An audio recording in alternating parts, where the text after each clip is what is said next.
हिंगोली जिल्हा भाजपचा जिल्हा आणि देवेंद्र फडणवीस तुम आगे बढ़ो, हम तुम्हारे साथ हैं, रामराव तुम आगे बढ़ो, हम तुम्हारे साथ हैं। देश करेगा नेता हो नरेंद्र मोदी जैसा हो, भारतीय जनता पार्टी का जय हो, भारतीय जनता पार्टी का जय हो, रामराव तुम आगे बढ़ो, हम तुम्हारे साथ हैं। जारी झाले आहे आणि हिंगोली जिल्ह्यातील भाजपच्या एका कार्यकर्त्याला एका नेत्याला उमेदवारी मिळाली आहे. काय आनंद आहे, काय पहिली भावना? आज या ठिकाणी हिंगोली जिल्ह्याला खरा न्याय आपण बघितलं. सर्वसामान्य कार्यकर्ता म्हणून त्यांनी घाटकर धनगर समाजाचं नेतृत्व केलं.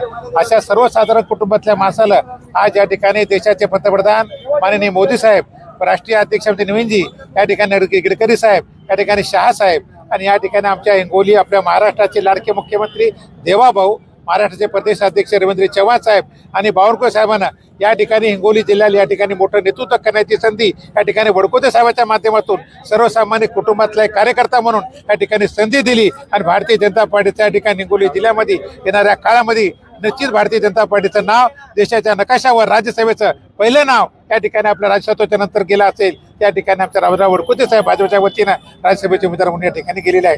म्हणून आमच्या हिंगोली जिल्ह्याच्या वतीनं वडकुते साहेबाला आमच्या सर्व चारही उमेदवारांना आपण या ठिकाणी हार्दिक शुभेच्छा देतो, अभिनंदन करतो आणि येणाऱ्या काळात निश्चितच हिंगोली जिल्ह्याचा कायापालट वडकुते साहेबांच्या हाताने हिंगोली जिल्ह्याचे जे केंद्राचे प्रश्न आहेत ते सोडवण्याच्या या ठिकाणी राहणार नाही. काय या माध्यमातून भाजपला काय मेसेज करायचं? भाजपला मेसेज सर्वसामान्य कुटुंबातला माणूस सुद्धा राज्यसभेवर जाऊ शकतो हा मेसेज या ठिकाणी दिलेला आहे. आपण बघितलं असेल की आमच्या नागपूरच्या भगिनी एक नगरसेवक असलेली महिला या ठिकाणी राज्यसभेत जाऊ शकते.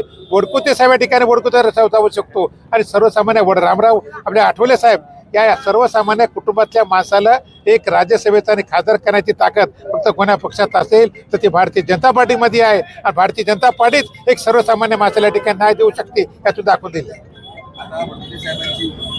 भारतीय जनता पार्टीचा भाजपला विशेष करून ज्या उद्या निवडणूक आहेत, पंचायत समिती आहेत, जिल्हा परिषद यात कसा पाहिजे? कारण नगरपालिकेत रामराव वडकुते साहेब या ठिकाणी राज्यसभेवर गेल्याच्या कारणानं आमच्या हिंगोली जिल्ह्यातच नाही महाराष्ट्रामध्ये घाटकर धनगर समाजाचे नेते म्हणून ते पूर्ण महाराष्ट्रात फिरतात आणि हिंगोली जिल्ह्यात निश्चितच फायदा या ठिकाणी वडकुते साहेबांच्या राज्यसभेमुळे होईल आणि हिंगोली जिल्हा परिषद येणाऱ्या काळामध्ये भारतीय जनता पार्टीचा झेंडा या ठिकाणी फडकेल.